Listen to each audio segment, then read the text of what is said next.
지난주 이 시간에는 트럼프 대통령 방한을 앞둔 외신들의 반응 들어봤는데 이제 국빈 방문을 마치고 떠났잖아요. 네. 외신들이 어떤 평가를 내리고 있습니까? 네. 트럼프 시대에 미국을 대하는 한국, 국내 일부에서는 코리아 패싱으로 설명을 하죠. 예. 서구 외신들은 어떻게 보고 있는지 볼 수 있는 기회가 되지 않을까 싶습니다. 예. 다양하고 자세한 평가들이 있었습니다. 대체적으로 트럼프 대통령이 많이 달라졌다 이런 평가가 주를 이뤘고요. 진짜 많이 달라졌죠. 네. 예. 예를 들어서 홍콩의 사우스 차이나 모닝포스트라는 신문에서 이제 9일자 신문의 논평이 나왔는데요. 한국에서 호의적 면모를 보이면서 한미 동맹 강화에 트럼프 대통령이 나섰다. 이런 평가가 있었습니다. 예. 한국전 이후에 한국의 경제 성장 또 평균 수명 연장에서부터 시작해서 과학기술 그리고 골프에 이르기까지 한국에 대해서 할 수 있는 칭찬은 다 했다. 이런 네. 평가였고요. 예.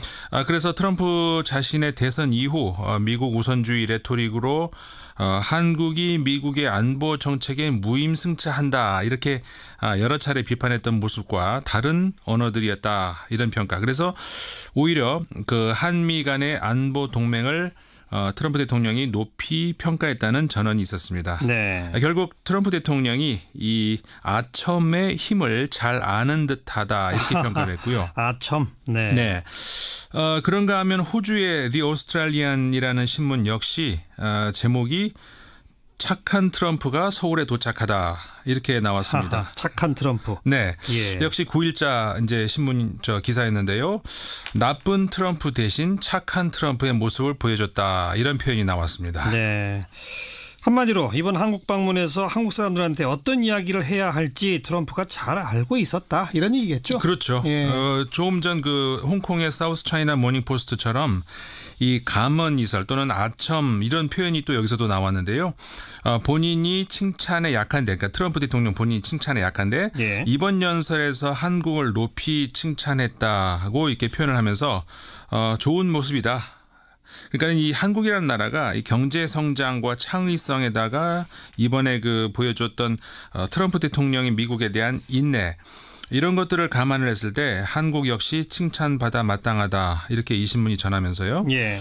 특히 그 이번 국회 연설에서 트럼프 대통령이 한국의 조언에 귀를 기울였다면은 트럼프 대통령에게 스스로에게도 좋은 일이다 이런 평가를 했습니다. 네. 그러니까 한마디로 이 신문은 이번 트럼프 대통령의 연설은 미국 우선 아메리카 퍼스트 대신에 아메리카 플러스의 모습이었다 이런 평가를 내렸습니다. 아메리카 플러스? 네. 무슨 뜻이죠?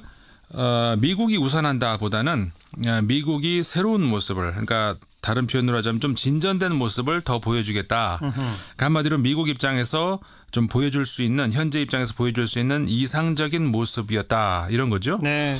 그러니까 이 신문의 표현을 그대로 따르자면은 이번 트럼프의 국회 연설이 광기의 트위터 중에 잠깐 보여준 이성적인 모습이었는지 하하. 아니면은 모국 그러니까 미국에서의 여론 악화로 인한 대통령다운 모습을 보여주기 위한 노력의 일환이었는지는 알 수 없지만 네. 이번 한국 국회에서의 연설은 트럼프 대통령에게는 새로운 출발이었다. 네. 이렇게 평가가 나왔습니다. 그러니까 트럼프 대통령 본인에게도 지금 미국 대통령으로서 신뢰가 아주 크게 떨어졌었잖아요. 그렇죠. 이런 식으로 하니까 그나마 좀 다시 입지를 강화시키는 거 아닙니까? 그렇죠. 특히 예. 그 한국 국민들에 대한 어떤 그 트럼프 대통령 이미지 제고에 이번 방문이 굉장히 긍정적인 효과를 얻었다고 평가할 수 있지 않겠습니까? 네. 사실 지금까지 트럼프 대통령이 보여줬던 모습은 미국인들 입장에서 보더라도 굉장히 곤혹스러운 모습들이었죠. 그렇죠. 이번에 그 트럼프 대통령이 광화문 앞을 지날 때 그 시위대 때문에 그 반대 방향으로 역주행하는 그런 모습 있지 않습니까? 예, 그래서 아주 난처한 상황을 만들었다 이런 그 보수적 시각의 국내 언론 보도들이 있었는데 제가 볼 때는 이 미국인들이 이루고자 했던 이상적인 가치가 한국에서 좀 결실을 보이려고 하는데 오히려 미국은 그 자신들의 이상향에 역주행을 하는 그래서 미국을 바라보는 한국인들로 하여금 의아하게 만드는 그런 상황을 어떻게 보면 이번에 그 역설적으로 보여준 그런 해프닝이 아니었나 저는 네. 그런 생각도 듭니다. 미국이 거꾸로 가고 있다? 네. 그걸 보여준 해프닝이다? 그렇죠. 예. 그래서 이게 비슷한 맥락에서 이제 외신 보도도 있었는데요. 네. 영국의 이번에 그 트럼프 대통령 방한의 즈음에서 내놓은 한 논평입니다. 네. 8일자 미국의 파이낸셜 타임스에 실린 글인데 영국의 파이낸셜 타임스. 그렇죠. 예. 유력지죠. 이 파이낸셜 타임스 아시아 담당 편집장이 논평이었습니다. 네. 트럼프 대통령은 아마도 그 평양의 독재자와 사선에 직접 놓여 있는 국가, 그러니까 한국을 의미하겠죠. 예. 이 국가와 좀 더 긴밀한 협력을 해야 할 것이다, 이렇게 주문을 하면서 이 기사의 제목이 이렇습니다. 한국의 성공은 바로 미국의 핵심 가치를 보여주는 것이다, 이렇게 제목이 되어 있거든요. 의미심장하네요. 그렇죠. 그러니까는 미국은 물론 많은 문제점이 있지만 이 짧은 역사에도 불구하고 우리 인류 역사에서 하나의 기준이 될 만한 그 한 문화를 보여준 나라 아니겠습니까? 네. 엄격한 이 정치 권력의 분립, 자유를 향한 강한 열정, 공정한 경쟁 의지, 그래서 이를 통한 부의 실현, 이런 것들이 미국인들이 실현하고자 했던 가치였다면은 어떤 의미에서 이런 가치를 현실에서 가장 완벽하게 실현했던 그 나라가 한국이 아닌가 싶다는 거죠. 실현에 가고 있는 나라가. 네. 예. 그 뭐 정체된 성장, 실업 문제, 그다음에 극우 세력의 발현, 이게 유럽 아니겠습니까? 현재 유럽 모습이고. 요즘 그렇죠. 네. 그다음에 또 종교, 또 복잡하게 얽힌 민족적 갈등으로 전쟁 위기까지 지금 나오고 있는 서아시아라든가 중동. 예. 네. 그리고 아직 개화를 참 이루지 못하고 있는 많은 나라들이 있는 그 남반구의 나라들이라든가 네. 또 최근에 그 권위주의적인 회귀를 하고 있어 보이는 일본, 중국, 이런 나라들과 달리 한국은 이 경제 성장의 한 모델을 과거에 한 전 세계에 보여준 이후에 이제는 정치적으로도 어떻게 한번 믿고 따라가 볼 만한 방향을 제시해주고 있는데, 이 논평이 바로 그 점을 지적을 해준 겁니다. 그러니까 바로 미국인들이 추구하고자 했던 가치, 네. 그걸 지금 현실에서 실현해 가고 있는 나라가 한국이다, 이런 네. 얘기거잖아요. 그렇죠. 네. 그래서 이 트럼프 대통령의 광화문 역주행과 오버랩이 됐다고 그래서 이제 말씀을 드렸던 건데요. 이 논평의 표현을 그대로 빌리자면요, 미국의 힘이 어떻게 효과를 발휘하는지 지금의 미국은 완전히 무지한 상태라는 겁니다. 예. 그래서 트럼프라고 하는 정치의 낯선 인물을 대통령으로 뽑아서 또 이 기사의 표현을 그대로 제가 옮겨보겠습니다. 비열한 뉴욕 부동산 업자의 거래 방식을 고품격 외교의 영역에 적용을 하면서 전 세계에 걸쳐서 서구 자유민주주의의 평판에 엄청난 타격을 주고 있다. 적나라하네요. 그렇죠. 예. 근데 반면에 한국은 아시아 전반을 중심으로 해서 전 세계 곳곳에서 지금 독재가 고개를 들고 있는 시기에 자유민주주의의 귀감이 되고 있다는 건데요. 네. 따라서 트럼프 대통령은 이번에 그 두테르테 필리핀 대통령 같은, 이것도 제가 그대로 인용입니다. 필리핀 대통령 같은 야심을 가진 작은 폭군의 환심을 사려고 하기보다는 군사 독재 국가였다가 불과 30년 만에 번영을 추구하면서 활기에 넘치는 민주국가로 탈바꿈한 국가, 한국을 의미합니다. 예. 이 국가의 업적을 높이 평가해야 한다, 이렇게 주문을 하고 있습니다. 네. 역시 파이낸셜 타임스는 참 그 격조가 있습니다. 그렇죠. 전 세계의 동향을 쭉 훑어가면서. 네. 그런데 한국을 또 너무 칭찬하는 것 같네요. 뭐 물론 한국이 완벽하다는 얘기를 하는 건 아니고 이렇게 얘기를 합니다. 많은 문제점들이 있다, 한국에도. 네. 특히 그 한국을 비판하는 그 사람들의 단골 메뉴가 이 신문에 따르면요, 예를 들어서 그 박근혜 전 대통령의 탄핵으로 귀결된 전 정권들의 부패라든가, 네. 그다음에 이재용 삼성전자 부회장의 투호까지 오게 된 재벌 기업들의 부패, 이런 것들을 이제 흔히 지적을 하는데, 그렇죠. 이 신문에 따르면요, 이런 사건들은 역시 오히려 그 한국의 회복력을 보여주는 상징적인 사건이라고 보는 것이 더 적절하다, 이렇다는 겁니다. 예. 그러면서 이 신문은 부패한 지도자를 축출하거나 부유한 재벌 총수가 독립적이고 투명한 또 공정한 법적 절차에 회부되도록 할 만큼 강력한 제도를 가진 국가는 아시아를 비롯해서 세계 대부분의 지역을 봐도 드물다, 네. 이렇게 평가를 하고 있습니다. 부패 문제는 분명히 있으나 네. 그것을 처벌할 수 있는 그런 법적 절차도 가지고 있는 나라다. 그렇죠. 예.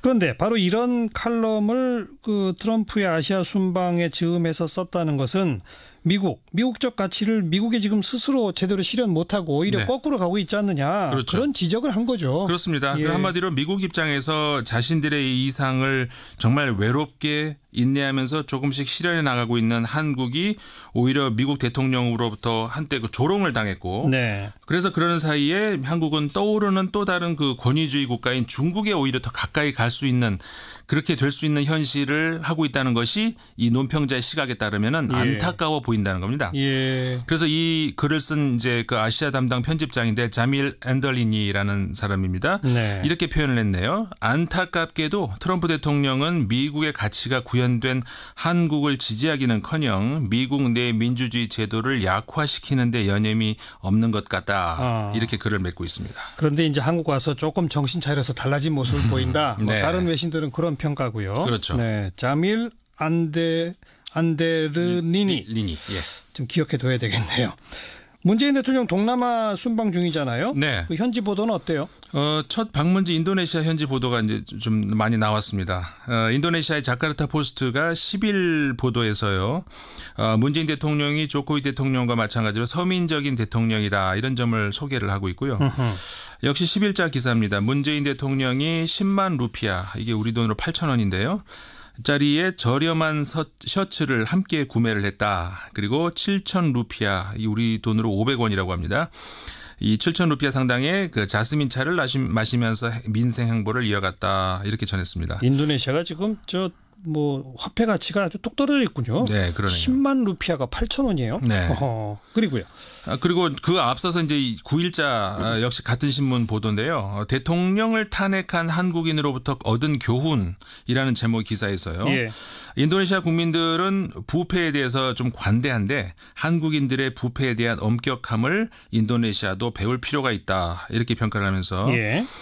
또 그 한국이 지난 그 외환위기 당시 인도네시아에 보여줬던 의리도 소개를 하면서 눈길을 끌고 있는데요. 지난 그 97년, 98년 외환위기 당시 인도네시아가 어렵지 않습니까? 예. 그 인도네시아에 있던 일본 기업들이 그 당시 이제 중국으로 많이 옮겨간 반면에 아하. 삼성, LG 같은 한국 기업들은 인도네시아를 지켰다. 예. 이렇게 상기시키고 있습니다. 예. 그리고 9일자 또 다른 기사인데요. 그 인도네시아는 천연 자원이 풍부하지만 한국의 자본이 필요하고 한국은 연평균 수입 2만 8천 불의 선진국이지만 천연 자원이 부족한 나라라면서 그렇죠. 두 나라는 협력이 필요한 관계다 이렇게 네. 전하기도 했습니다. 또 문재인 대통령이 현지 언론들의 기고문을 실었다면서요? 그렇죠. 그 여러 신문에 동시에 기고문을 실었습니다. 예. 그 문재인 대통령이 여러 차례 이 정상회담에서 밝혔듯이 한국과 아세안 국가들 간의 관계 강화 그리고 비전 이런 것들을 좀 제시했던 그런 글이었던 것 같은데요. 네. 아세안 공동체를 향한 한국인의 어떤 메시지인 셈입니다. 그렇겠죠. 나라와 나라의 관계 이상으로 사람 중심의 관계를 강조하고 있습니다. 그 사람 중심의 평화 공동체, 그다음에 사람 중심의 국민 외교 이런 표현들이 묘사가 돼 있고요. 네. 그러면서 사람에 대한 중시는 한국과 아세안의 공통 철학이다. 그래서 향후 수십 년 동안 그 한국과 아세안 국가들의 그 이정표가 될 것이다. 이렇게 강조가 되어 있습니다. 예. 그러면서 더불어 잘 사는 그런 상생 협력을 추구합니다. 이렇게 네. 말을 하고 있습니다. 우리나라 아세안과의 관계는 점점 더 커져야 됩니다. 네. 또 다른 이슈 뭐 살펴볼 게 있나요? 네, 영국의 이코노미스트지에서 그 한국의 낙태 문제, 낙태의 합법화 움직임에 대한 기사가 나왔습니다. 예. 이코노미스트는 이제 일간이 아니고 시사 주간지죠. 그렇죠. 이번 주에 그 이코노미스트가 주목한 것은 한국에서 여성이 원치 않는 임신을 할 경우에 이를 낙태할 수 있는가? 이 문제였는데요. 네. 뭐 흔히 그렇듯이 미혼모, 특히 그 청소년 미혼모의 경우에 낙태를 허용하지 않을 경우에 이 미혼모의 남은 삶에 좀 드리울 수 있는 그림자 여기에 네. 주목을 하고 있거든요. 네. 지금 이 낙태 합법화 청원이 쭉 올라오고 이런 걸 지금 네. 다룬 것 같군요. 지금 영국은 낙태가 합법화되어 있는 나라인데 그렇죠. 우리나라 법에서는 아주 예외적 경우를 제외하고는 현재 불법인 거죠? 네, 그렇습니다. 그러니까 이 매체도 한국에서 그 예를 들어서 성폭력에 의한 임신이라든가 산모가 유태해질 경우 이런 것들을 예외적인 것 제외하고는 한국이 이제 1954년부터 낙태가 불법인데 그 인구 급증이 사회 문제이던 시절에는 정부가 낙태를 무인했고 또 지금은 또 단속이 강화되고 있다 이렇게 전하면서 네. 그러니까 이 이코노미스트지가요 현재 한국에서 낙태를 합법해야 한다는 청원이 지금 말씀하셨습니다마는 청와대 게시판에 올라와서 청원 수가 20만 명을 넘어섰다. 예. 근데 그렇게 되면은 정부가 약속을 했죠. 여기에 대해서 20만 명이 넘으면 답변을 하기로 했기 때문에 그렇죠. 답변을 해야 된다. 네. 이렇게 전하면서. 예. 그 기독교 신자였던 이명박 전 대통령이 불법 낙태 시술을 막겠다 이렇게 했는데 여기에 대해서 젊은 여성들을 중심으로 해서 여성 단체들 비판하고 있죠. 그렇죠. 네. 원치 않는 임신 여성 물론 아이와 국가에 대해서 비극이다 이렇게 역공을 나서고 있다 전했습니다. 정책 변화가 있을지 한번 지켜봅시다. 수고하셨어요. 네, 감사합니다. 임상훈 평론가였습니다.